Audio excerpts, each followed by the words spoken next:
So guys, for the first step, you need to go ahead, search option here, search for check for updates, press enter, and make sure any update for Bluetooth or any update on your device has been there, and you need to just update. After that, step number 2 is, or method number 2 is, you need to go here, search and search for CMD.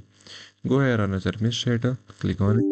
Here go and yes. Here you type two commands, net space stop space bthserv. Press enter.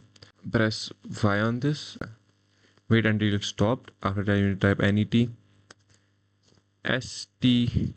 net start space bthserv. Press enter.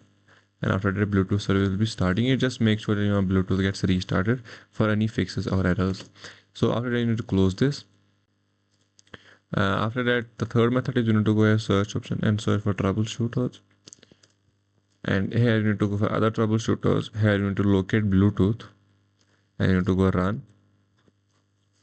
After waiting for a few moments, this will come up here and you need to, note everything here and you need to just follow your steps. Press yes here. After that, continue.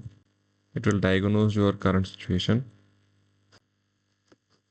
After that, follow every step. Here is just a long process. You need to follow every step here and see if that fixes your issue.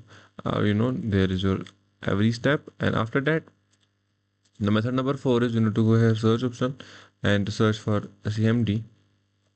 Go run as administrator.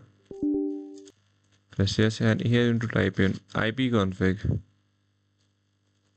space /+ DNS. Press enter, and after that netsh space winsock space reset. And for the final step is that you need to restart your computer from here, and this was all the fixes.